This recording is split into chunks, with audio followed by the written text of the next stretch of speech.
From the midline giants to the Madison Square, Bobo and Cramer, yeah, this man can get it in. Whoa, whoa, whoa.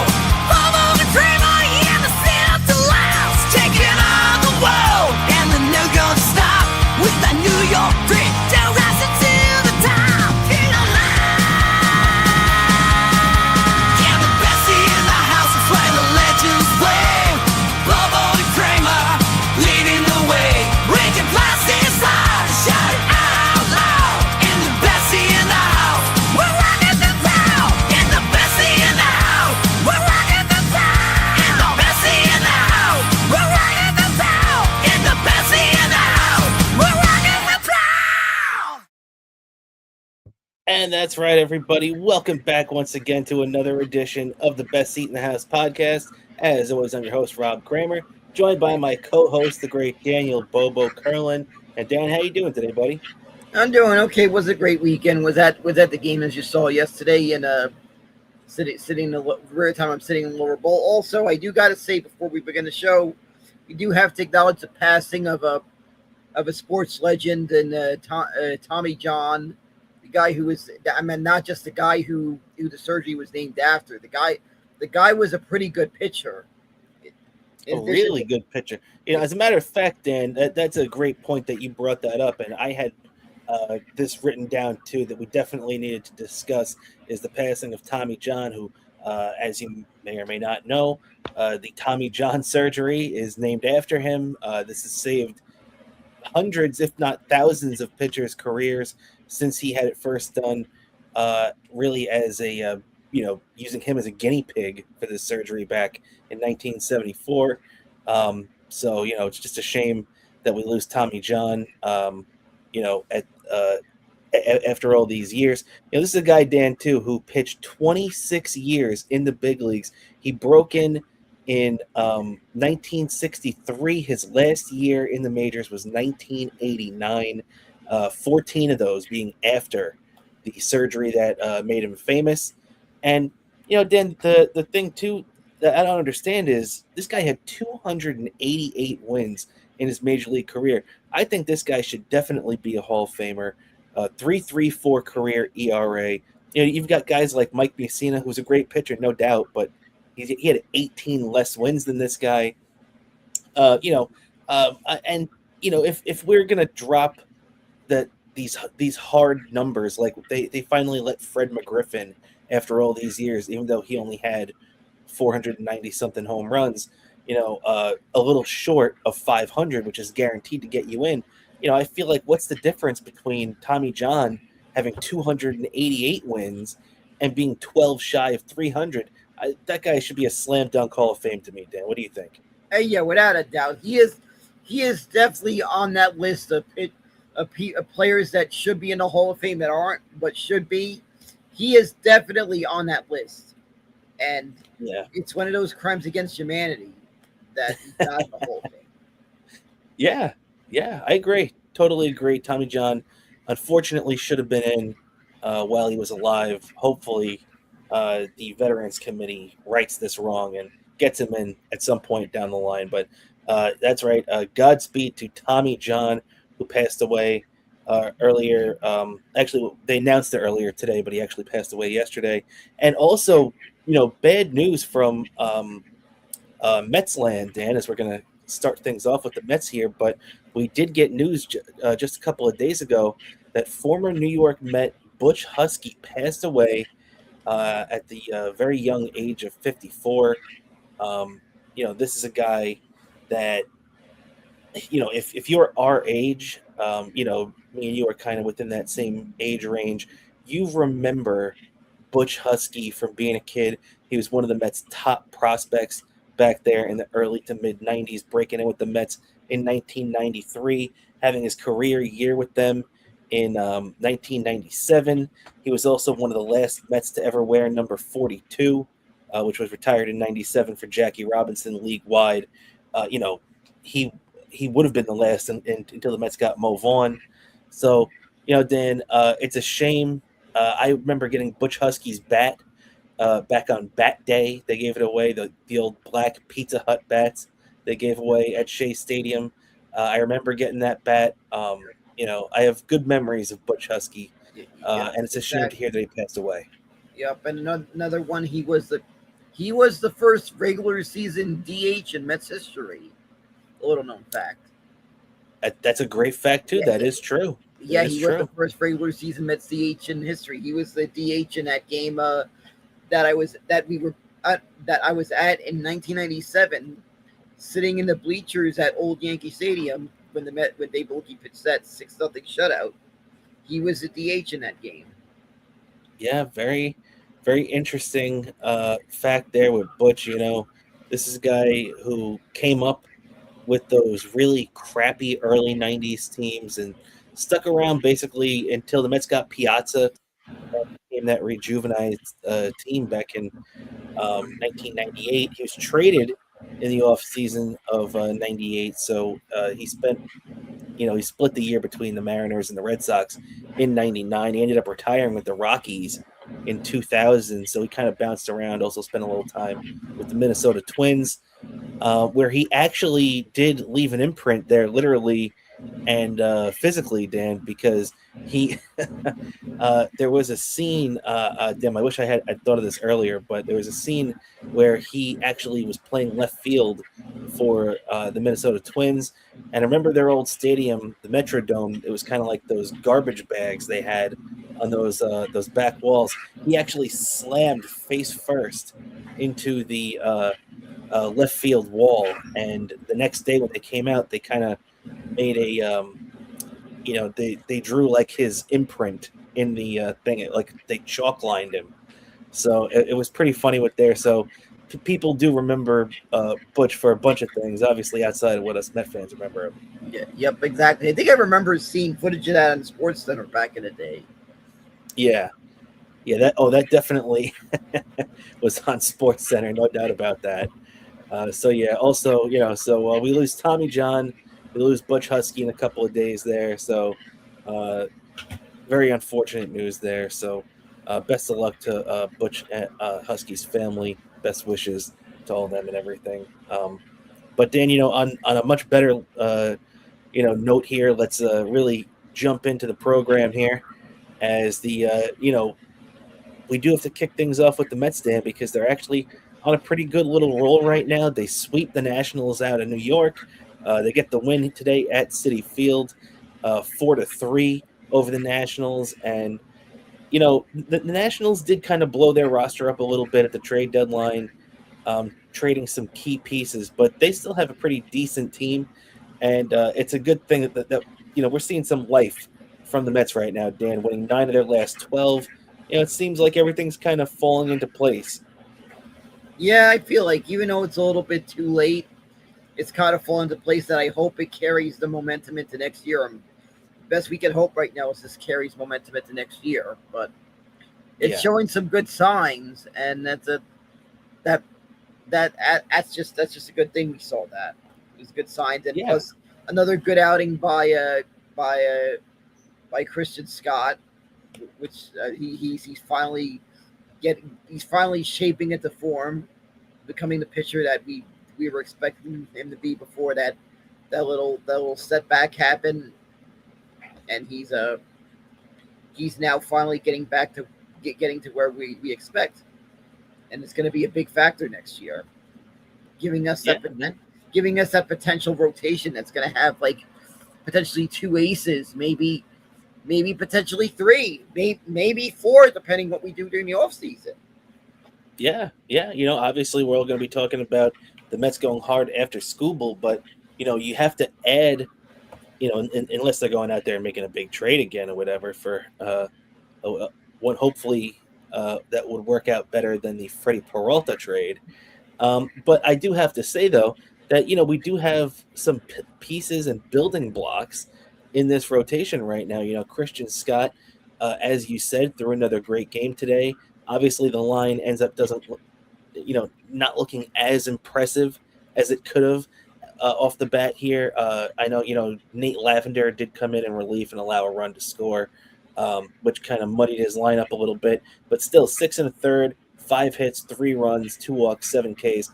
that's a great line. And he's getting deeper into games. Dan, we saw a couple of weeks ago Andy Green publicly criticize him, which Andy Green has not done. Andy Green has been pretty, kumbaya, everything's great over here.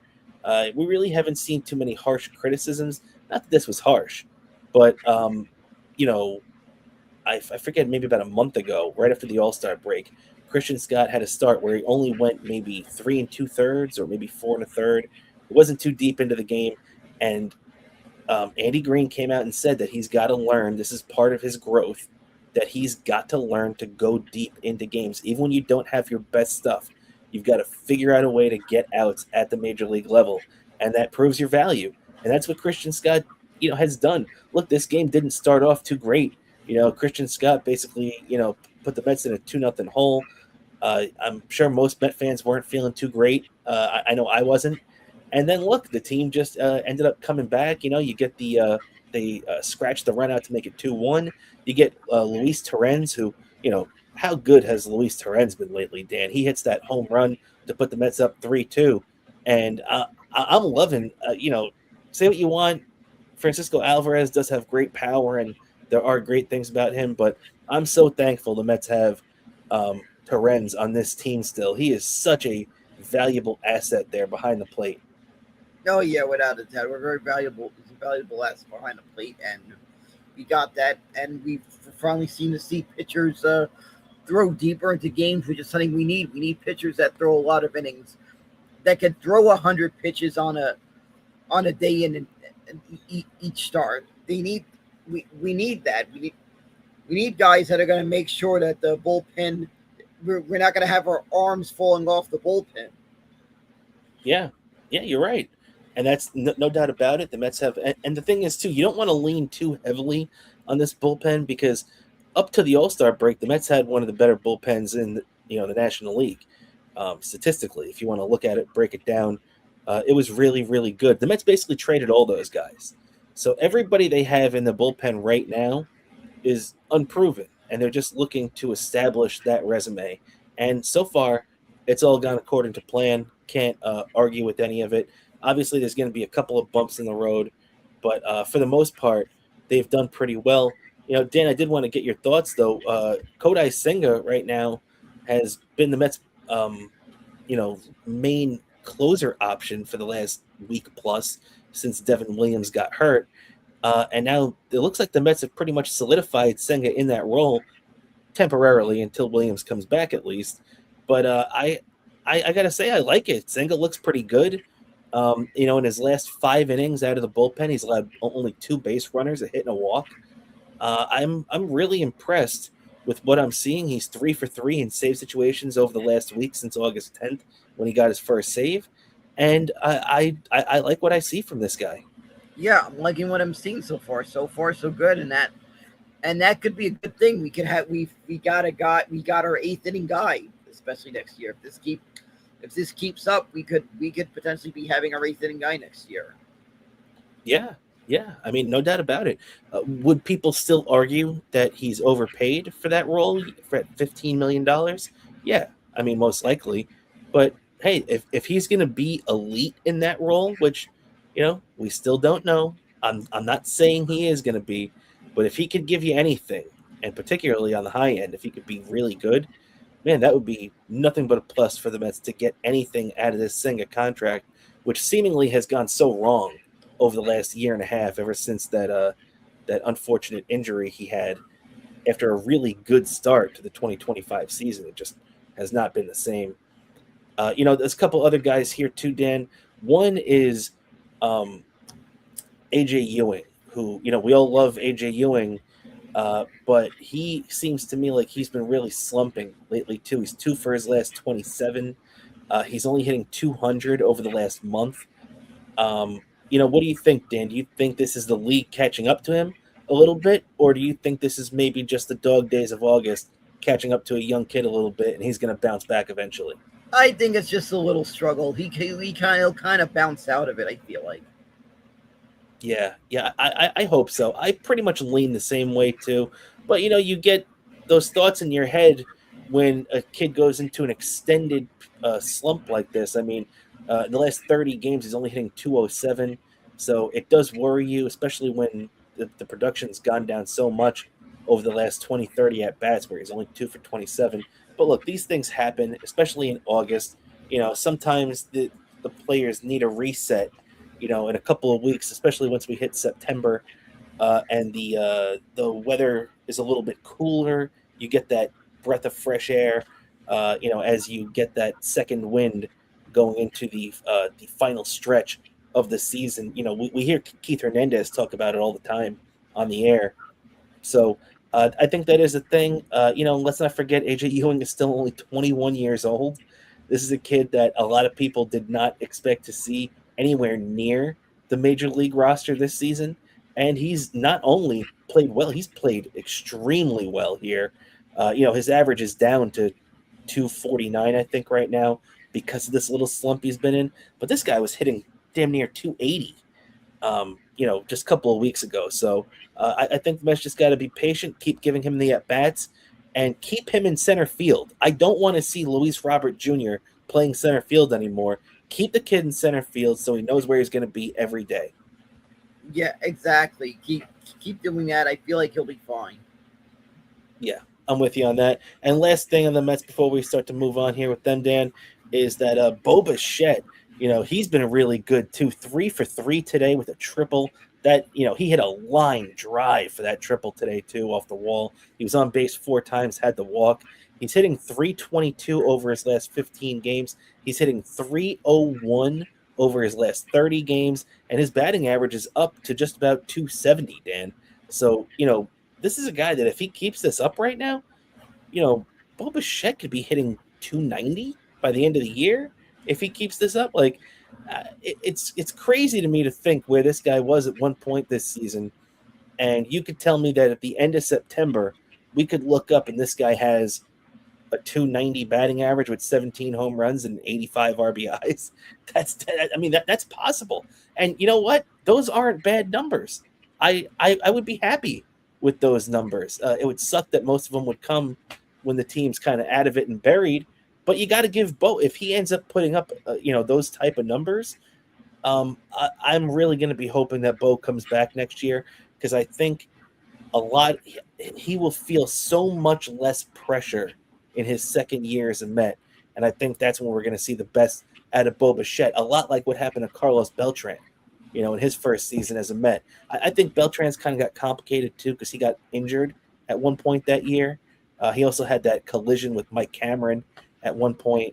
So that kind of messed up Beltran a little bit in 2005 outside of the early struggles.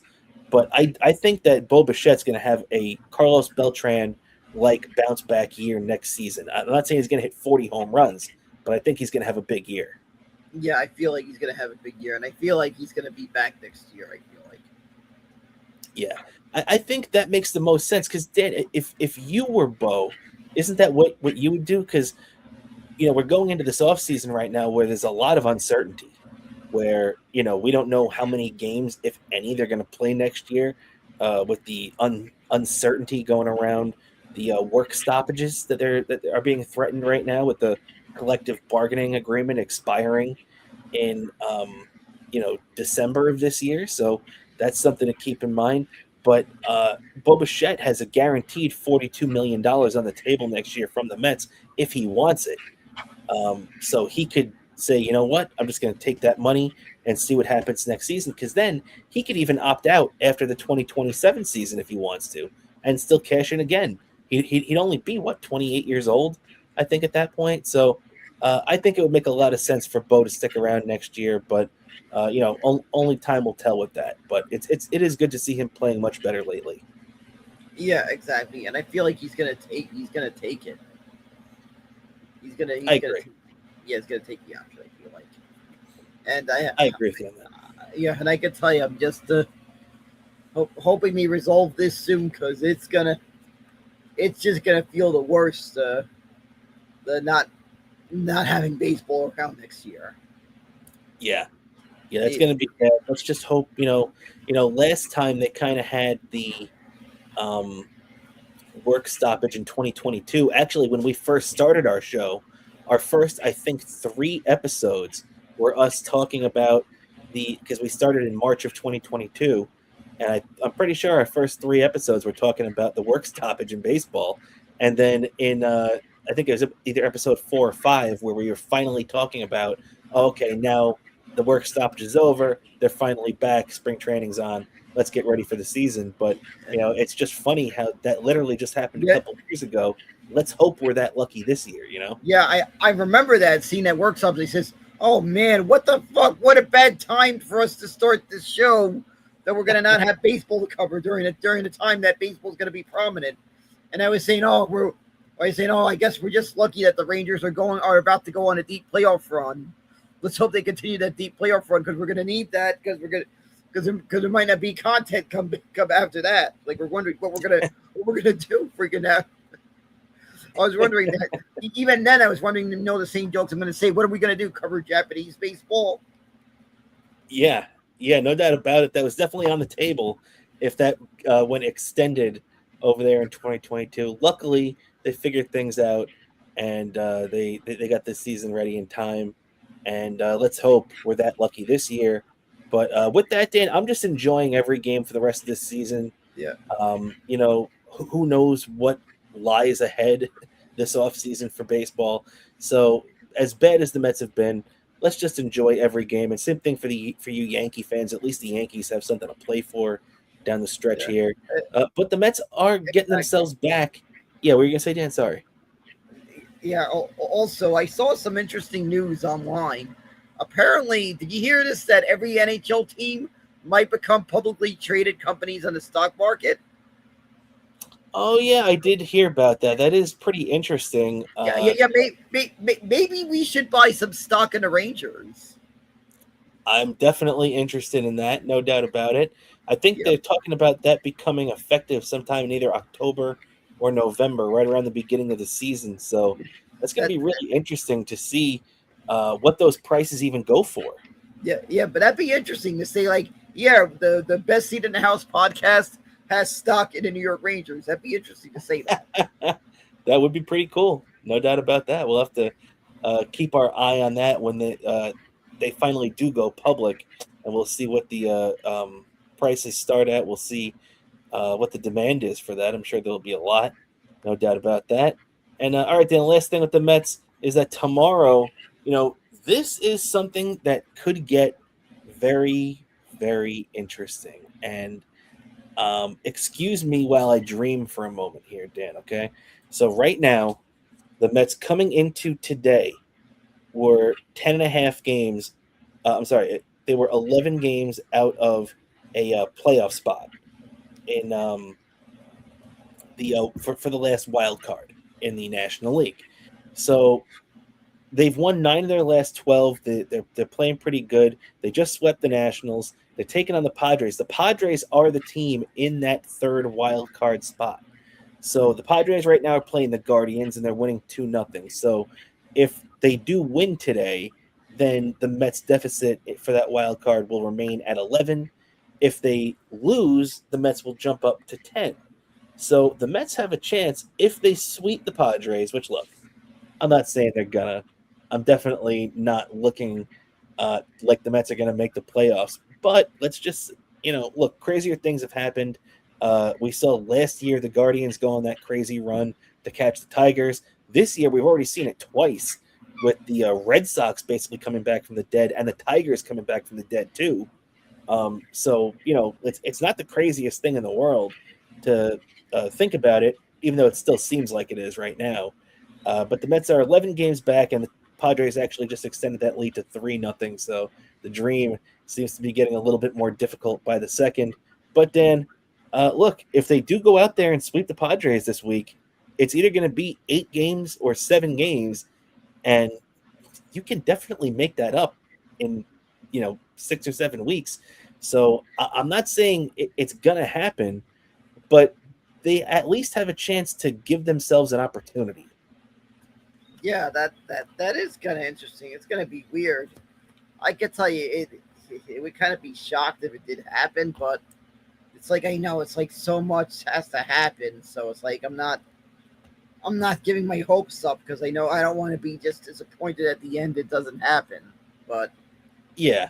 No, there's definitely, I agree with you. There's no reason to get your hopes up because the odds are it's not going to happen. If we were going to put a percentage on it, it's like what, 2% maybe, if that. But hey, it's just like they said, it's just like Lloyd Christmas said in Dumb and Dumber, Dan. So you're saying there's a chance. yep, So the at least, even if it's a 0.1% chance, yeah, it's not impossible. And we're Met fans, and we're still going to sit here and root for it, even though if the odds are that's not going to happen. yeah, exactly. We do remember 2024. Even though 2024, I feel like we were just hanging just right in there. I feel like Yeah, in 2024, they were over 500 for a lot of it. They came back. And even though I'm telling you, I still was not a believer until probably about September is when I started. Really, the thing that got me, even though, look, I was watching the whole thing, me and you were breaking it down on the show in 2024. I thought at some point they were going to choke. The Grimace wouldn't let it happen. And, I think the thing that really made me think, oh crap, maybe there is something about this team was when they won that game uh, in Toronto. I think it was on September 1st that year. And the Mets were basically getting no hit against this kid on the Blue that Jays. game was on the 11th. What's that? It was on the 11th. Oh, that's what it was. It was the first. It was the 11th, not the first. So, but they were playing Toronto, and I forget the kid's name, but he was no hitting them into the ninth, and then Lindor hit that home run to put them ahead. They would win the game. That actually really put the game away. They ended up scoring 6 runs that inning, I think, after Lindor's home run. And that game is when I was really like, holy cow, maybe there's something to this team. But it took a long time because that season was so weird and so uneven.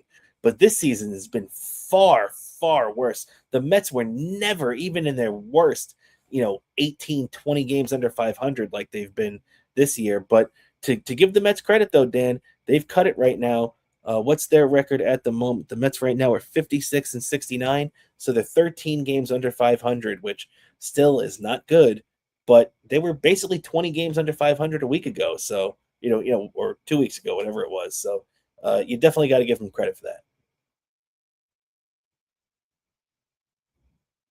Dan? All right. Looks like I might have lost Bobo there. So let me just, he just said Wi-Fi reset. Okay. So Bobo is on the fritz right now. He will be right back with us. But yeah, I mean, so this is all setting up for that big matchup tomorrow. Walker Buehler and the Padres coming in to take on Nolan McLean. Nolan McLean is the basically ace. We knew that going into this year. We were hoping that Freddie Peralta would step up and prove to be the ace this season. Obviously, that didn't work out. He's in Tampa Bay now. But Walker Buehler is a guy that I wanted the Mets to look at this offseason. Apparently, it was too much of a project for Mr. David Stearns. But Walker Buehler has come back and, has not done that great this year. He's 7-5, 4.88 ERA. So that is one thing you can say that Stearns made a right call on.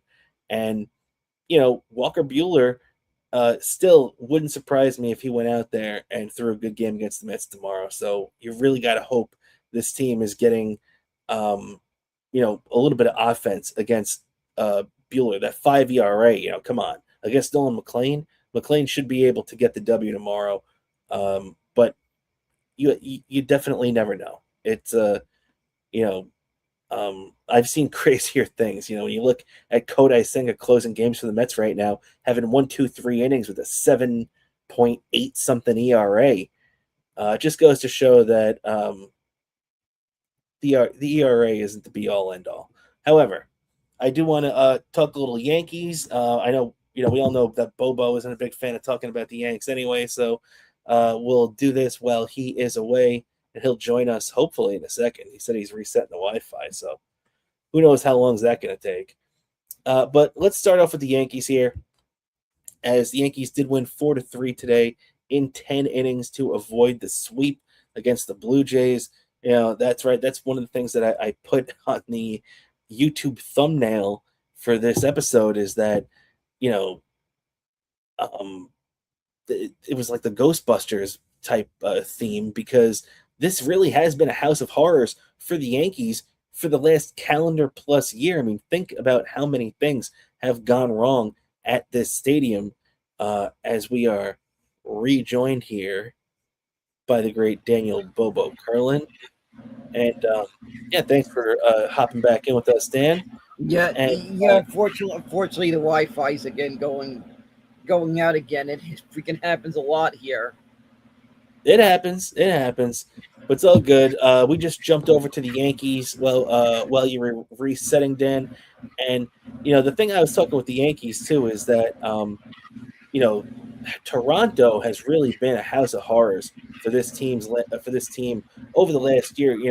The end of June, they had in 2025, they had that 4-game series against the Blue Jays there, where they got obliterated. They lost all 4 of those games, and they never recovered. You can point back to that series that basically not only propelled the Blue Jays to the division title, but to the AL pennant.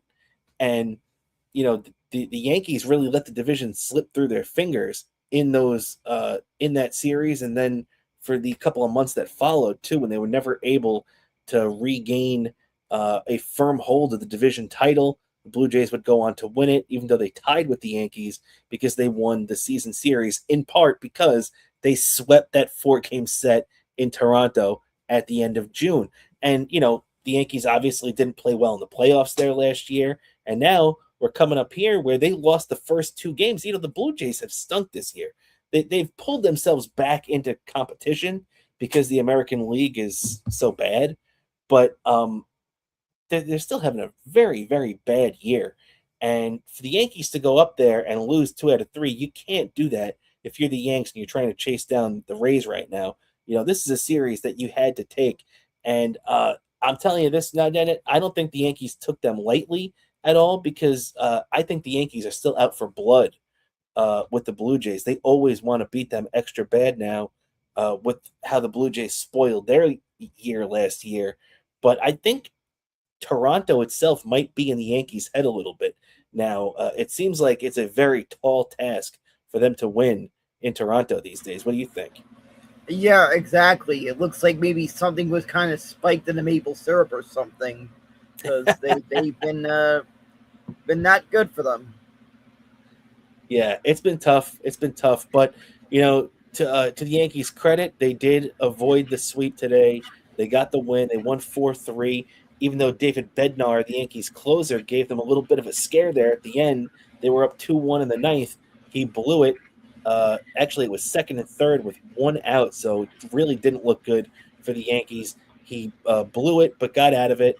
2-2 to the 10th, and then Ben Rice came up, Dan, and I was actually watching it. It was after the Met game had ended. I switched over to the Yankees, and he hit a bomb, a no-doubter, right out of there, 438 feet. You knew it right off the bat that it was going out, and this guy continues to be an absolute gift to the Yankees, Dan, without, their main big boppers there, to take a Fran Healy quote, in Aaron Judge and Stanton being down. Ben Rice has been so good for this team. I mean, look at those numbers: 33 home runs, 78 RBIs. He's slugging .532. All 3 of those numbers are top 5 in the AL. Where would the Yankees be without Ben Rice? Oh, no, don't tell me that we lost Bobo again.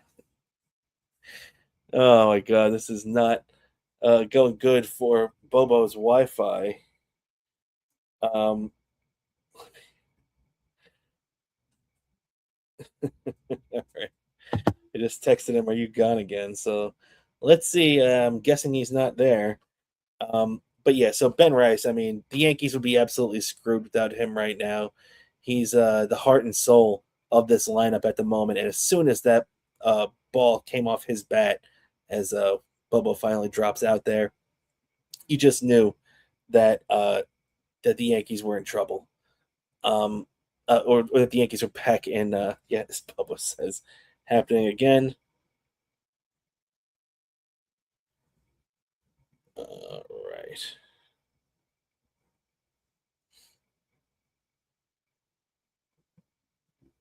All right. So yeah, Ben Rice is the guy that bailed the Yankees out today. Ends the Yankees' 3-game losing streak to climb back to 5.5 behind the Rays. So it's not ideal for the Yankees right now. They kind of screwed themselves over with some of these struggles they've had over the last couple of weeks. But especially that 3-game losing streak. When the Rays are going out there, they just had a 9-game winning streak as of a couple of days ago. Got snapped the other day, so they finally did lose. But Yankees really need to play really good ball down the stretch here, or they're not going to catch the Rays with the way they're playing. And I got to tell you too, I thought the Rays eventually were gonna cool off. Everybody still thinks about the Rays as the team that is just a consistent playoff contender, playoff threat. They did really, set that standard for a long time there, especially under Kevin Cash, their manager. But even so, as we are being rejoined by Dan here, but Dan, I was just talking about the Yankees trying to track down Kevin Cash and the Tampa Bay Rays. But you know that's a lot easier said than done. But the way that I was discussing it is that everybody still thinks about the Rays as this team that is in the playoffs every year, and the Rays have not been that the last couple of years. They've kind of been mediocre and in that 75 win to low 80s range. So it hasn't been as consistent as people might think. So it's going to be interesting. So me personally is what I'm saying is that I didn't believe they'd still be in contention by this point. I thought the Yankees would have blown by them by now. Yeah, exactly. You didn't see this, but once you see a team like this at this point, you kind of have to take them for real. When you start seeing like August, when you start seeing closer to the summer, then you start seeing, yeah, this team's for real. I remember that because I remember that '06 with the Mets. Like I saw as soon as it got to like the summer and realizing, yeah, we're still in first place. This team's gonna be for real. So it's true. Can't go on a losing streak from it. Any one losing streak, and you're gonna lose ground. Yeah. Yeah, you're absolutely right, Dan. And this is something, the Rays have, like I said, over the last couple of years, they really have kind of gone down since they won 99 games in 2023. They won 80 games in 2024 and they won 77 games in 2025. So right now the Rays after their win today, I'm sorry, actually the Rays did lose today, but the Rays have 74 wins at the end of play today. They're only 3 away from tying what they did last year. So it just goes to show how good this Rays team has been. And I thought they were going to kind of fall back to the mediocre side again this year, but it has definitely not been the case.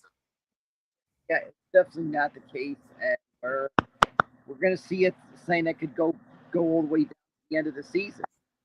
That last week could be critical.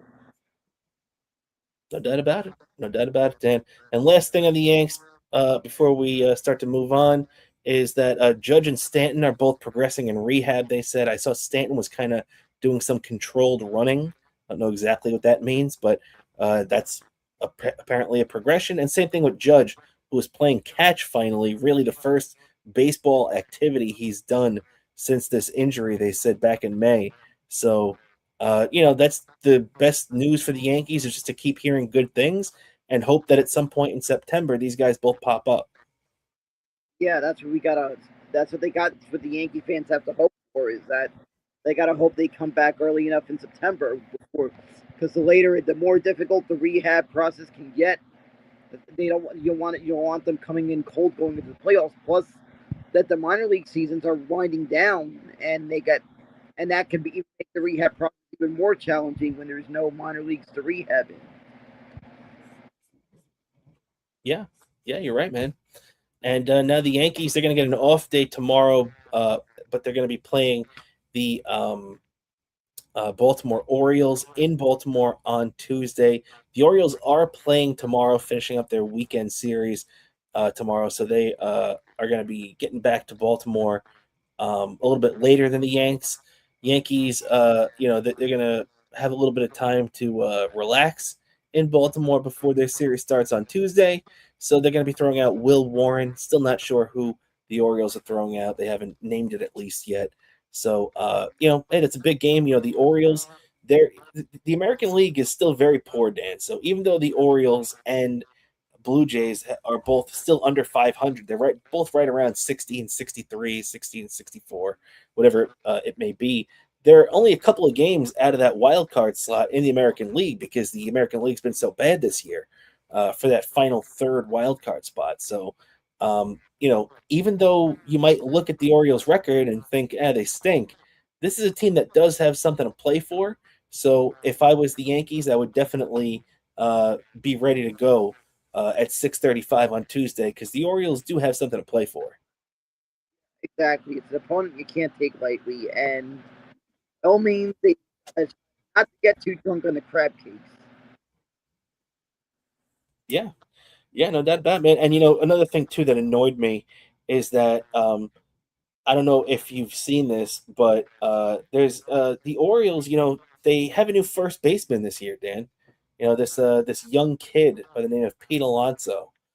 And if you look at his numbers, I mean, over the last few games, a few weeks, and everything, it's just so annoying. You see, Pete Alonso over his last 7 games is 15 for 25. That's a 600 batting average with 4 home runs and 9 RBIs.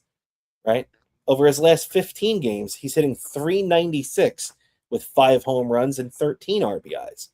Over his last 30 games, he's hitting 316 with 7 home runs and 18 RBIs for the season. Pete this year has 27 home runs, 80 RBIs, and a 266 batting average. His OPS is 851.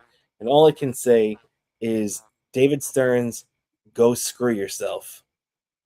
Yep, without a doubt. Once again, I'm seeing again the faulties of David Stearns and the first lead. And so far, he's never going to live it down. The worst Mets GM in history since M. Donald Grant. That's a pretty bad company right there, and can't really argue it right now. Can't really argue it. All right, Dan. With that, let's get into a little football talk here before we close things out. Um, I do want to get your opinion on the Giants to kick things off here. The Giants did lose their preseason opener 13-10. Obviously, look, it's preseason, doesn't really matter. The Giants did see some things. Jackson Dart did throw a touchdown, which was good to see, I'm sure, if you're a Giants fan. But the thing is, Jackson Dart did suffer a big hit in that game, and they took him out again. He was sent to the blue tent for a concussion check.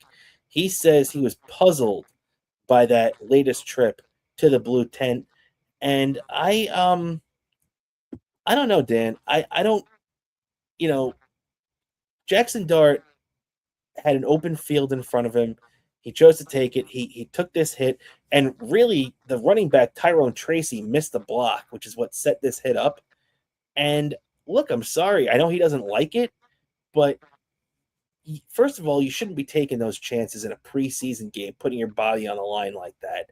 It doesn't make any sense. It was only his second drive, and it was immediately scary for every Giants fan. And then the second thing is look, I'm sorry, I know you don't want to go to the tent, but if you take a hit like that, you have to go to the tent.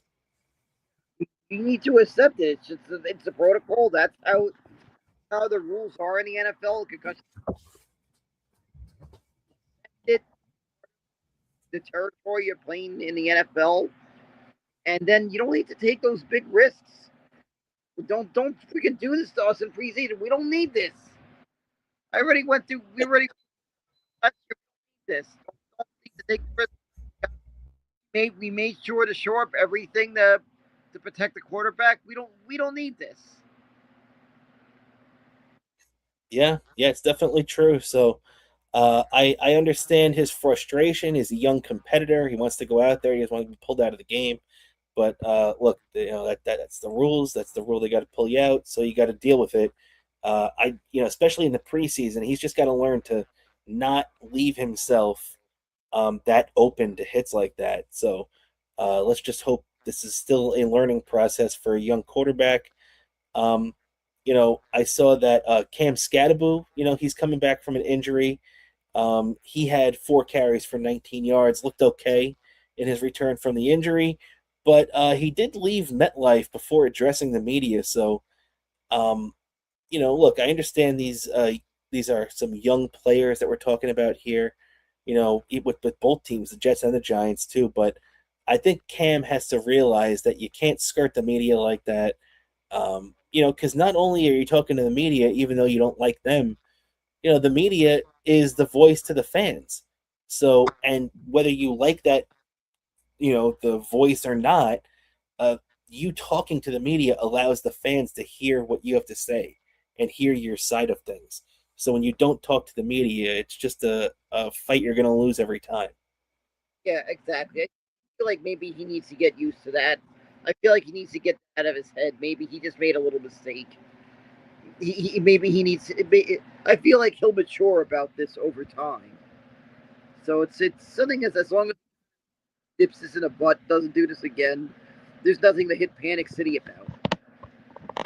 Yeah, I'm with you on that. With you on that. It's not that big a deal. But it did catch my attention. Especially, you'd think that after he came back from an injury, he'd be thrilled to talk to the media. So it did kind of surprise me, but I agree with you. I think he'll learn from this and grow. Cam Scadaboo, the main story though, back from injury, and is healthy. That's the main thing. A couple other things with the Giants, though, is that Odell Beckham Jr.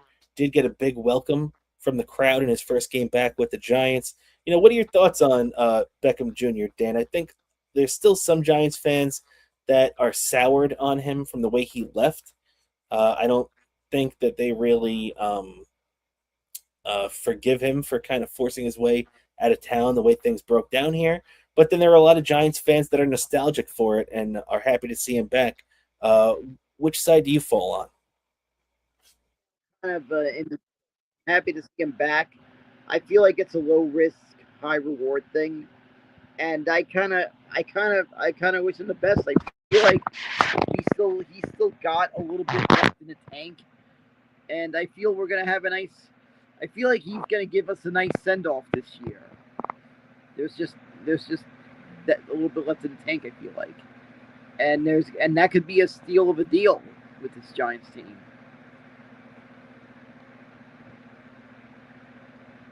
Um, sorry, I forgot. So yeah, I definitely agree with you on that, Dan. It's definitely true. There's no um, you know there's no downside to this. The Giants, it's a, as you said, low risk, high reward deal, and of course, a lot of fans are going to get excited about the nostalgic factor of it too. The last thing too with the Giants, Dan, is that head coach John Harbaugh did say he was frustrated by the missed blocks, specifically the one that he pointed out too was the Tyrone Tracy missed block that led to the big hit on quarterback Jackson Dart, and also the penalties. The Giants got called for 7 penalties in this game. They were about 45 or 50 yards. They ended up giving up on that. Uh, you know, Especially with your starters and everything, it's definitely something that Harbaugh wants to get cleaned up, right? Feel like this is the right time this happened now. They just need to shore up. Hopefully, they'll shore up, get avoid these stupid penalties and these missed blocks. I mean, some of these guys that are going to be key in blocking, protecting the quarterback are rookies. So you're going to get that little rookie mistake. But I expect them to shore this up once as things go along. Yeah, I'm definitely with you on that, Dan. So it's only gonna, this is just the beginning of the Harbaugh era. This is literally the first game, even though it's an unofficial preseason game. Still, this is the first game action we are seeing under the leadership of John Harbaugh. So they still got a lot of stuff to work out, a lot of stuff to implement. So Harbaugh still feeling it out here.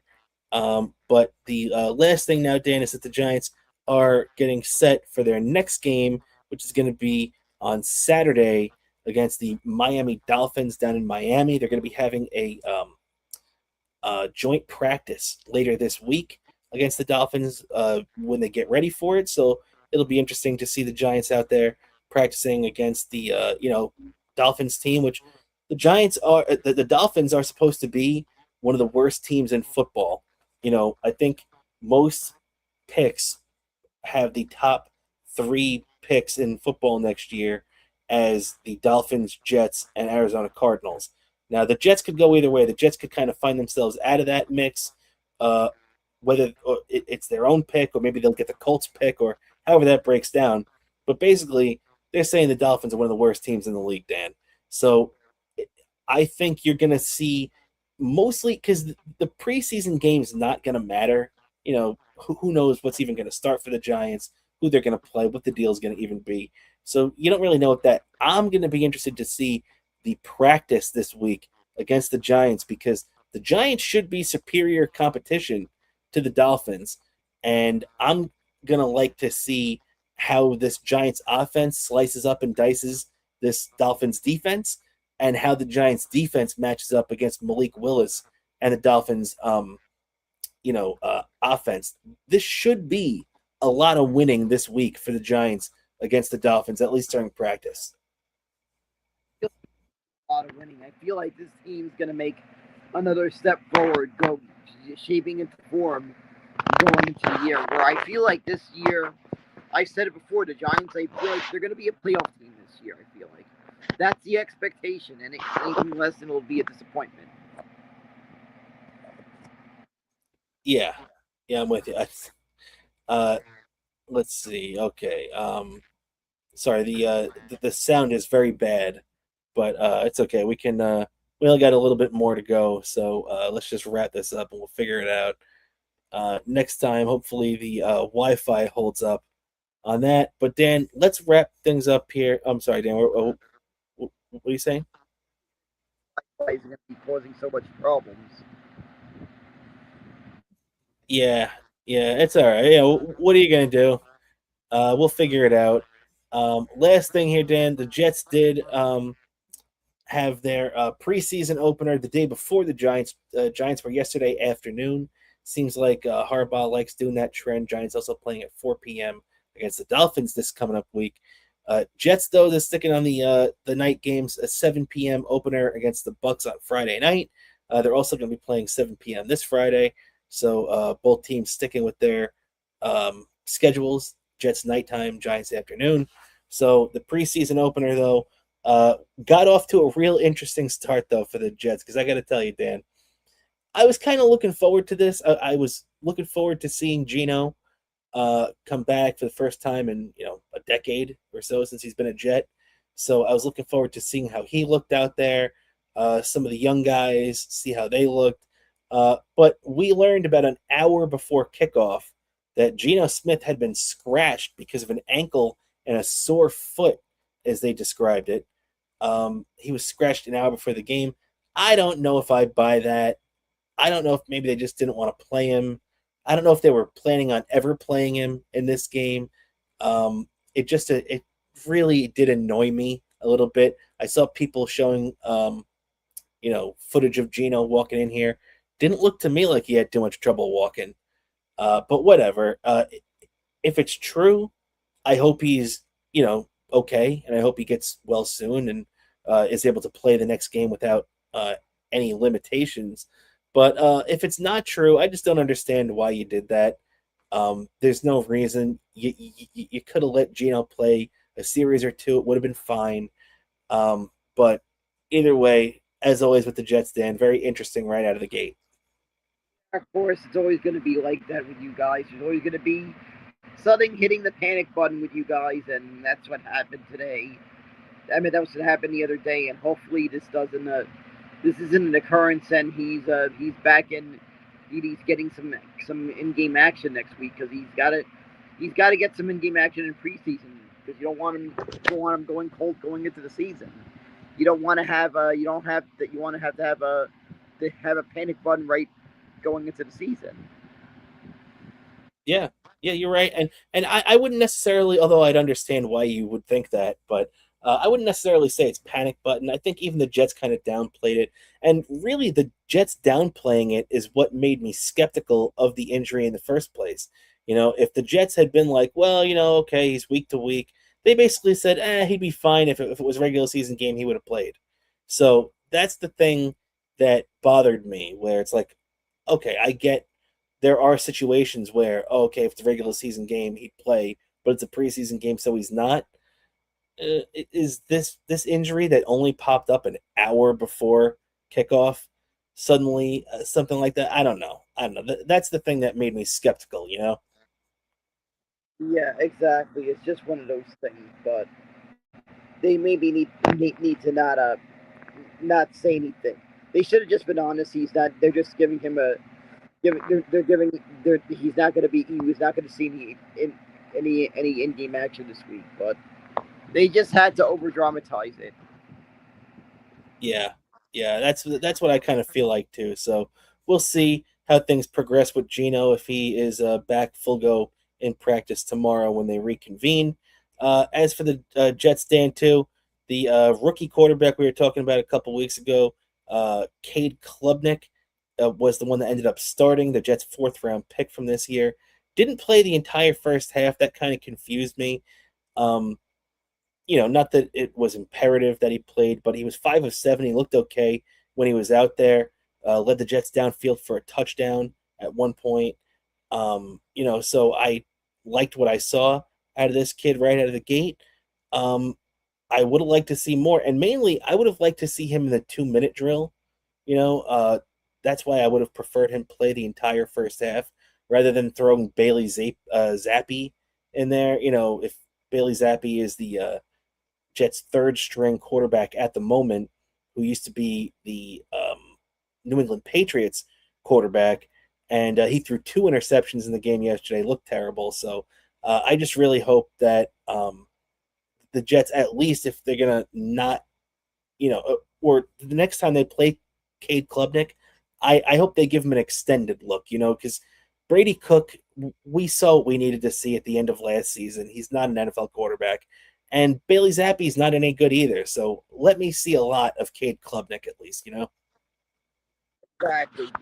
Let him get a lot of reps in because we need to see what he got, what we got, what you guys got because he could be apparently the next quarterback on this team. Yeah, no doubt about it. No doubt about it. It's going to be interesting how that all plays out.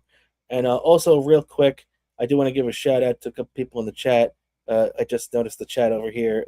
We got our boy Draydon saying "Bubba boys," and I just wanted to say that because he said, "Love you, boys. Gotta run." We love you too, Draydon. Thanks for hanging out with us tonight, right, Bo?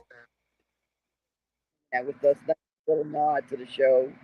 It's weird seeing someone say that to us because I'm used to that all these years, even saying that to O&A back in the day. So I think one or twice when I called in, I said that to them or I greeted them like that once. Yeah, I think you're right about that. So, yeah, I definitely hear what you're saying too, Bo. So, very cool. Thanks for hanging out with us tonight, Draydon.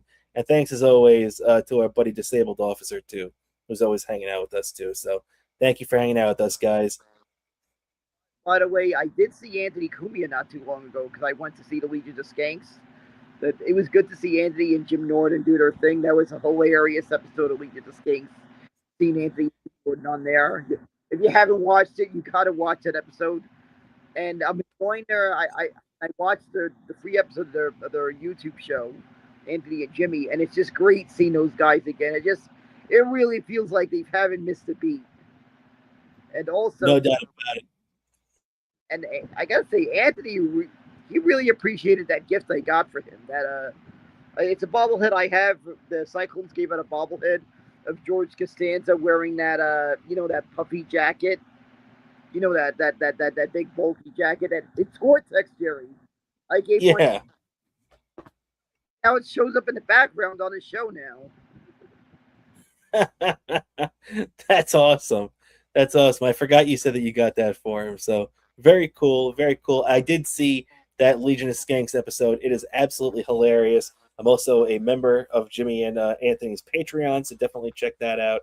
Especially if you want to see them attach a lie detector to Anthony Cumia and have hilarious results. So definitely check that out. Great stuff. I've seen them do that to Jimmy also, I have to say. I would have loved to have Love seen Dan, you kind of cut out there. What did you say at the end? them going to do that to Jimmy also because I wanted to see what results they would get from Jimmy also. Very true.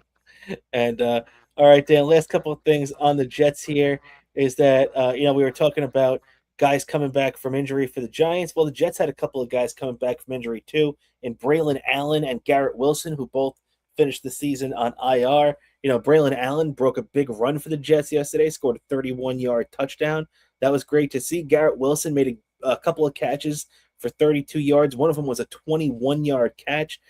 So nice to see a couple of guys that are going to be playing a big role for the Jets next year, coming back from injuries and looking productive, right?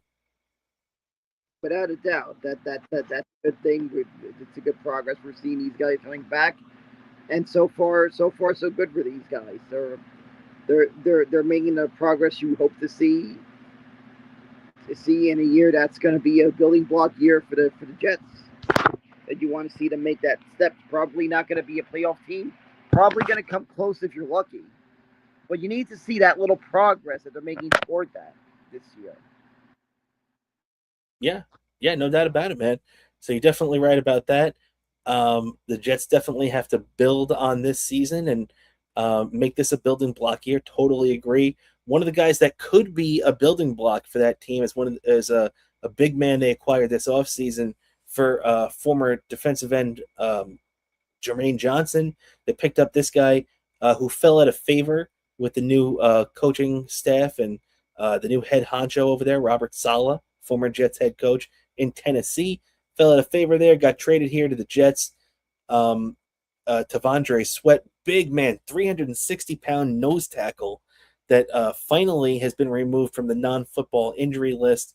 He passed his physical, so should be ready to go for the Jets, and they're hoping he's ready to go for week one against his former team, Tennessee, because this is a guy that he's going to have some kind of payback on his mind. This is a team that traded him. You want to see him back, and you want to see him come back at full force. Yeah, absolutely, man. So and that's basically it for the Jets now, Dan. They are going to be playing their next game against Aaron Rodgers and the Steelers. So that's going to be on Friday. That'll be an interesting one.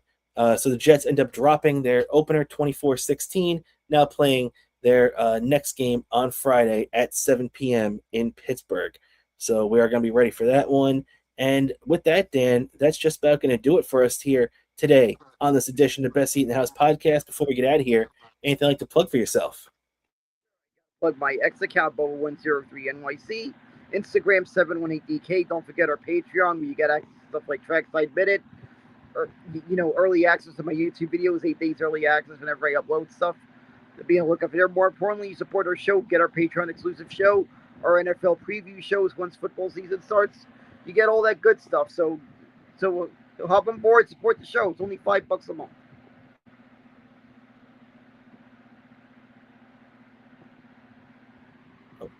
Thank you. I don't know how that muted me mid-sentence, but thank you so much to everybody for hanging out with us here on this edition of Best Seat in the House. And like Dan said, thank you to everybody that has signed up for our Patreon to patreon.com/Best Seat in the House podcast. So for my co-host, the great Daniel Bobo Curlin, I'm Rob Kramer. This is the Best Seat in the House podcast. Everybody, we'll be back with you later this week on Thursday for a regularly scheduled show. Thanks for hanging with us a couple of days late this week. Hope everybody enjoyed the free Sunday show. So have a great day and a great week, everyone. We'll catch you next time. And as always, let's go Mets.